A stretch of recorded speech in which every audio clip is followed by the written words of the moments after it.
When Armin walked out of the glass building that afternoon, he carried two things: a thin folder of rejected dreams and a thick silence in his chest.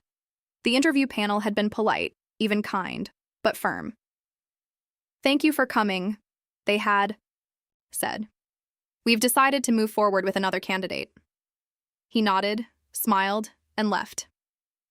Outside, the city moved on without him. Cars honked, people hurried past. Somewhere above, the company's name gleamed in steel letters against the sky, a place he had hoped would become his future. That night, he allowed himself exactly 1 hour of disappointment.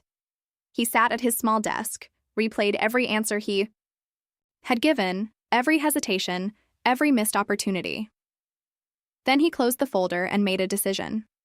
If they didn't see his value yet, he would build it so clearly that no one could ignore it again. The years of becoming Armin's journey wasn't glamorous. He freelanced for small businesses that paid late. He fixed broken systems for companies that barely noticed his effort. He took online courses at midnight and practiced coding until dawn. He read annual reports for fun, analyzing what made companies rise or collapse, while others chased titles. He chased mastery. He started to notice patterns. Companies didn't fail overnight. They failed slowly, through small, ignored warnings, outdated systems, ego-driven decisions, and fear of change. He kept a notebook filled with observations titled, "How to Save a Company Before It Falls." Ironically, the company that had rejected him began appearing frequently in his notes.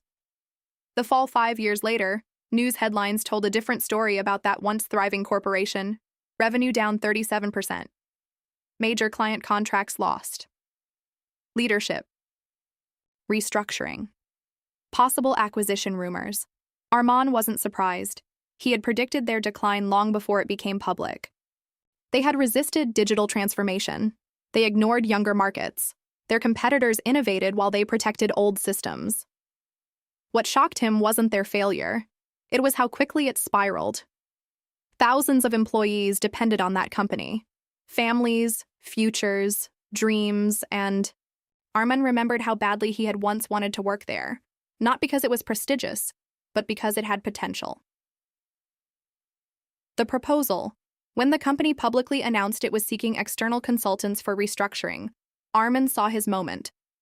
By say, then he had founded a growing consultancy specializing in digital recovery strategies. His small team trusted him. Investors respected him. He didn't submit a resume. He submitted a blueprint, a 120-page recovery strategy detailing operational restructuring, technology integration, cultural reform, and market repositioning. He outlined a 6-month stabilization, Phase A 12-month innovation rollout, a 2-year market expansion strategy. He predicted financial outcomes with startling precision. The boardroom received many proposals, but only one felt written by someone who understood them, not just as a business, but as a system of people. Recognition without memory. When Armin entered the boardroom again, the polished floors reflected a different version of him. Confident, measured, prepared. Some of the same executives sat there, older now, tired, worried. They did not recognize him, but as he spoke, something shifted. He didn't blame them. He didn't criticize their past. He didn't say, "I told you so." Instead, he said, "This company doesn't need saving. It needs evolution." He showed them where they had stalled. He showed them where they could lead again. He showed them that failure was not an ending, but a warning. When he finished, silence filled the room. One board member leaned forward. "Why do you care so much about this company?" Armin paused. "Because I once believed in it. They hired him that same week." The resistance saving a company is not a single decision. It's thousands of difficult ones. Middle management resisted automation. Senior leaders feared losing authority. Employees worried about layoffs. Armin did something unusual. He held open forums. He listened.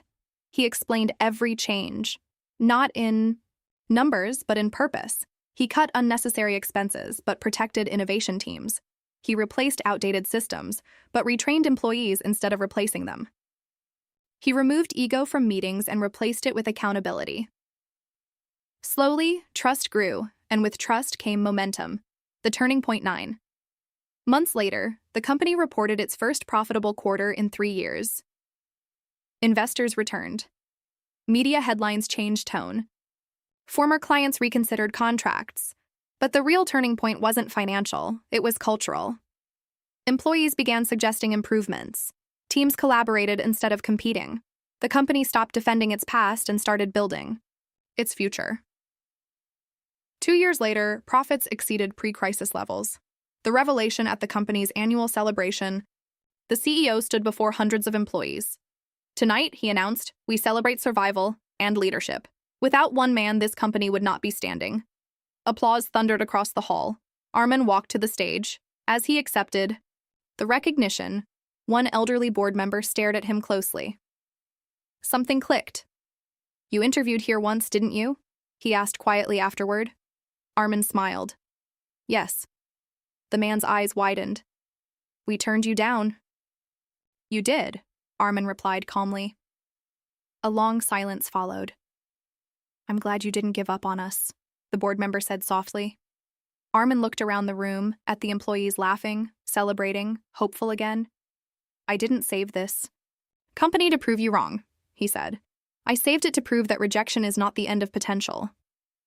The lesson, they rejected him for the job, never imagining he would one day be the one to save the company. But sometimes doors close not because we are unworthy, but because we are meant to build something greater before walking back through them. And when Armin left the building that night, the company's name still gleamed against the sky. This time it wasn't a symbol of rejection. It was a reminder. Growth often begins with no,